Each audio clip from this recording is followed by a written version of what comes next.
Hey guys, it's Positively Becky here, and I know it's been a long time, but I'm back with another video. Hello to everybody who hasn't seen me in forever, and all the people who stay subscribed to my videos. I appreciate it. Um, wow, a lot has been going on for me in the last few months, the last year. I'll be honest, it hasn't been very pleasant. It hasn't been very beautiful, but I have survived it, and I will definitely tell you about it.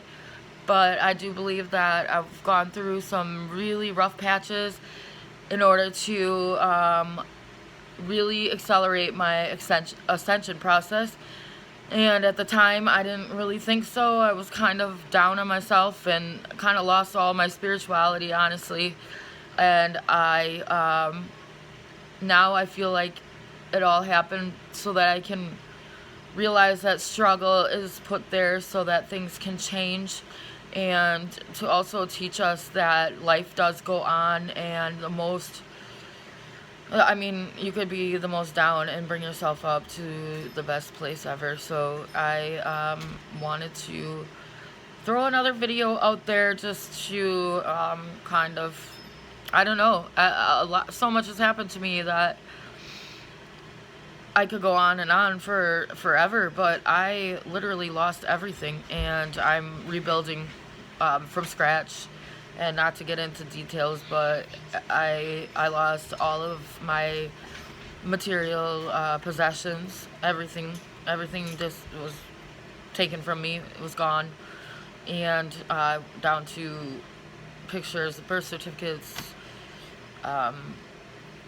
dressers, beds, everything was taken from me. And for a while, my children also were at their grandma's house, and it was really hard because I wasn't seeing them as much as I would like to. So I felt like for a while I had nothing, and I lost my beautiful home, and just so much stuff went down. I accidentally didn't show up for a custody battle, I'll be honest, with a quite abusive ex, and I won't name names. But just because I thought the court date was on the 18th and I didn't show up, it was on the 13th. I got paperwork served to me on the 13th saying that I basically had lost my child to my abusive ex, that they had given him 100% custody and 100% placement, and he's my sunshine, and it just killed me. It really did.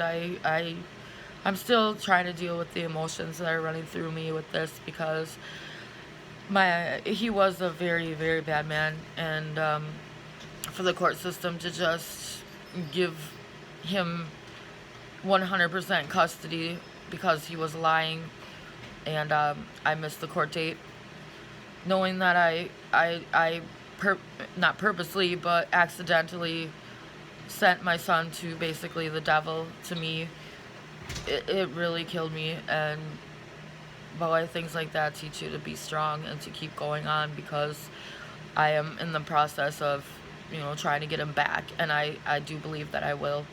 But he's 9 years old, and I do feel like he could be very easily influenced by somebody who is basically a sociopath. But I know that everything happens for a reason, and in the long run, I will get him back, and he will be a stronger person. I will be a stronger person, and my angels, I always put our angels on us, and I just pray for the best. I also lost a business that I couldn't maintain because I was a single mother, with 3 children, running around all the time with no time for anything, and missing everything that my children had at school, and I just couldn't keep up with the business, and eventually I just gave up. I just let it go, and it was almost like losing a family member to me. It was really important to me, but at the same time, I didn't give up. I did give up for a little while. I went MIA for a while and just kind of hibernated because I think I needed that, but I'm getting myself back up on my feet, and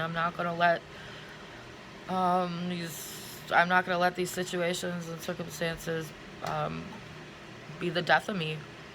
And so now that fall is here, I have my children in a new school. I've found a new home, and I've found some new things, material things like couches and whatnot. And I'm rebuilding, and I found a place that in a smaller town that may just very well be the business that I am meant to have, which is going to be a lot smaller, a lot easier to run, and a lot cheaper. So I am hopeful that things are going to be looking up, and I do believe that in the collective, everybody's at their own different place with this, but I do think that this is kind of happening to a lot of people, most people, and maybe at different times, and definitely we're all in different locations, but everything has to crash down before you could rebuild. And I do believe that's what the Bible talks about, separating the wheat from the chaff.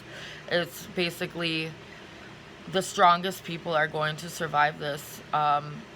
Basically personal catastrophes happening all over, and the weakest are going to just suddenly fade out of your life and go away, and the weakest are going to basically be gone. I don't know exactly what's going to happen to the weak people. I think depression is going to get the best of them, and Armageddon may not